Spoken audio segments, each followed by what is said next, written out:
In Greta Gerwig's Barbie, the movie had a $145 million budget with an additional $150 million allocated just for its marketing. The movie was memorable for its marketing budget, but what's even more interesting is the $150,000 that was set aside just for hair costs. A groundbreaking amount that was solidified when it was shockingly revealed that Margot Robbie wore a wig almost every single scene in the movie, individually crafted and colored for every single scene that she was playing in. A movie with such a budget is set to have a wig department and budget allocated just for it. But when wigs in such a movie were so undetectable, it begs the question, who else is actually wearing wigs? In order to step into a particular character or look, a hair change might be necessary. In film, TV, and theater, this is the first place where we can see this in action. But this isn't the only place that we can see transformations come to life. In fact, if my Instagram feed is anything to go by, celebrities and regular people alike do love their own version of hair transformations. Some being pretty massive and pretty unbelievable hair transformations, with many of them not only being haircuts and hair color changes, but even core hair changes. Believe it or not, many actors playing different characters in various films, TVs, and shows don't actually want to change their own hair for a role. In fact, many actors have it in their contracts that they will not change their hair for a role. They will exclusively wear wigs. In fact, wigs are increasingly common in TV, film, and theater. But that just gets me curious. Who else is wearing wigs? Today I'm incredibly curious to find out exactly who, but I'm also going to be giving myself my very own hair change. This video was brought to you by Arctic Fox, the best semi-permanent hair coloring brand in the entire world, creating some of the most gorgeous, pigmented, and vibrant colors that you can find on the market. Colors ranging from red, blues, greens, and yellows, as well as silvers and blacks, something that very few other retailers are able to provide. They've also mastered the vivid and pastel range, offering you a wide selection of colors depending on what it is you're after. One of my favorite ways to use their dyes is diluting their incredibly pigmented colors to create more subtle versions of that same shade. And if you're looking for a holographic, rainbow, or dual-toned color change makeover, their colors are incredibly interchangeable, mixable, and a formula that is so super easy to apply and blend. Available worldwide and now in their most incredibly beautiful packaging. I highly recommend literally every single one of their colors, but today I'm actually going to be trying their brand new shade that they've just launched right now, which is Delight, a subdued, muted, deep purple shade perfect for this autumn season and brilliant on medium to light levels of hair. My own hair is desperately in need of a color change. It is now completely faded out with my natural roots up top and my bleached minty ends at the bottom, so I am incredibly excited to see just what this color is going to reveal and place onto my own hair. The dyes do specify that it is good on both darker blonde roots and lighter bleached ends, creating a dual tone effect. So I'm going to put that extremely to the test today because I have both my natural roots and pre-dyed bleached ends. So if you're in a slightly similar situation as me, this is going to be an incredibly easy and clear-cut tutorial plus a reveal to see what the hell this color is going to give. If you're also looking for the perfect fall color and are looking for something subdued, maybe something ready for Halloween, this color is going to be it, and it is available right now on arcticfoxhaircolor.com. You can also use my coupon code Stella15 to get 15% off not only Witch's Delight, but literally every single Arctic Fox product that they have. My personal recommendation, based on prior experience, Emerald Fortune Poseidon. However, I am incredibly excited to try this out today for the very first time. So watch as I apply this straight from the tube all over my own hair, whilst getting into the nitty-gritty of who's actually wearing wigs. If you thought you've never seen wigs in TV series, think again. Many of the most popular and even lesser popular shows, films, theater productions, they all wear wigs. However, this is where you have to say kudos to the hair and wig department because they make it look extremely natural. Game of Thrones was the very first production that really and truly brought attention to the hair and wig department of series. Characters like Daenerys Targaryen, Ned Stark, and even Marjorie Tyrell made us realize just how effective and good the wigs of the industry have become. Because for many years, even whilst actively watching the show, many people did not realize that Emilia Clarke did not grow out her hair to 20 inches down to her waist and bleach at all. It was also one of the first productions that made us realize that wigs weren't gender specific. Because of the time period of the show, many men who were portraying different characters had to wear wigs of different lengths, for instance Ned Stark.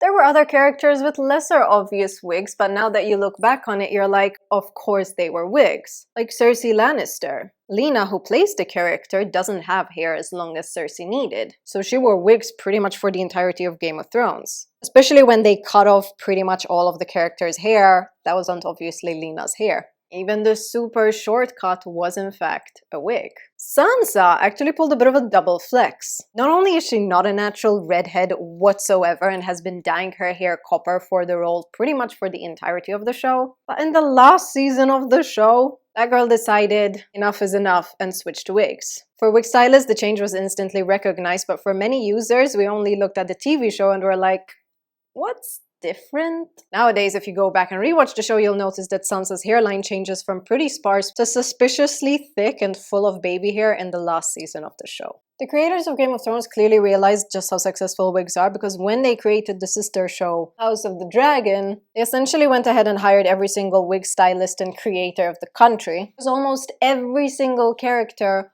on House of the Dragon is wearing a wig. Matt Damon wearing a wig is probably the funniest thing ever, because apparently that man complained so much when wearing a wig on this show, because apparently they were giving him constant headaches. I don't blame him, because they do. But he also looked really good with a long white wig. Game of Thrones and House of the Dragon are very obvious shows for why wigs are obviously used for the production. Not only do they help prevent damage on the actors' actual hair, especially when we're talking ultra long white hair, but it also helps with continuity, since white hair reveals growing roots so much quicker than any other color. It just makes more sense production-wise to use wigs so that they can jump in at any point, especially if there's anything like reshoots that could complicate things like the timeline. These were obviously very fictional sci-fi creations of shows. Modern-day TV shows also have this exact same scenario. In Marvelous Mrs. Maisel, Midge, who is played by Rachel Brosnan, is wearing a wig the entirety of the show. Like, I watched this show for 5 seasons, and it took me until the last season to finally pinpoint what it was that I was jealous of. It wasn't the incredible costumes that the show wore, or the beautiful visuals that was created in New York City. It was her near constant perfect hair. At all times, this woman had the most perfect hair, and I'm not saying styled. I'm saying the hairline, the curl pattern, and the color was so consistently perfect that it tickled that part of my brain to understand how this was going on for so many seasons. In The Good Wife, which is a law series, we see Alicia Florrick, played by Gillian Margulies. She also had near perfect hair in every single episode. But another thing she had is an ever-moving hairline. One of the easiest way to tell if someone is wearing a wig is how consistent their hairline remains. If it goes from a widow's peak to a very full hairline to slightly lower on the forehead hairline,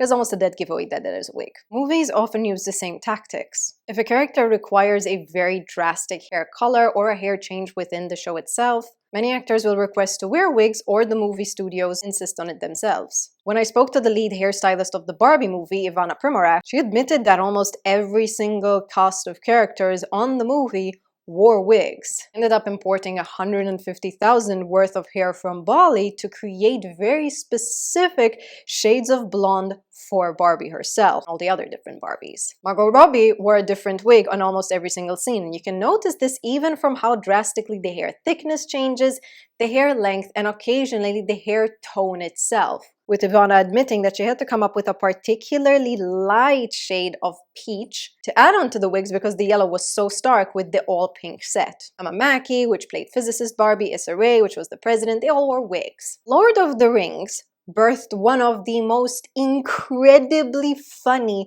interview moments ever that has now become a recognizable meme. Do you wear wigs? No, I do not. Have you worn wigs? No, I have not. Will you wear wigs? Maybe. When will you wear wigs? This is because despite the fact that they started production so many years ago at a time where wigs weren't common practice in movies, Characters like Legolas and Toriel were wearing the most incredible bust-downs ever. Another example of men wearing wigs for a movie role. When I watched the movie Jackie a few years ago, all about Jackie Kennedy, or Jackie Onassis, one of the things that irked me is that I could see the wig cap underneath the wig lace. These kinds of things are dead giveaways that a character is wearing a wig. Of course, one area of the show business industry that has always worn wig, theater. Recently, there was a lot of discourse of Rachel Zegler's wig in Evita, because many people captured her on their video, zoomed in a lot, and the wig that she wore for her role ended up looking extremely bulky. Many people went on to drag the hair production for the show, wondering how such a big musical had such a small hair department. But her wig is actually perfect for the role and for its use on the show. Theater wigs need to be put on and taken off from the actor's head in record time to change between each scene and look.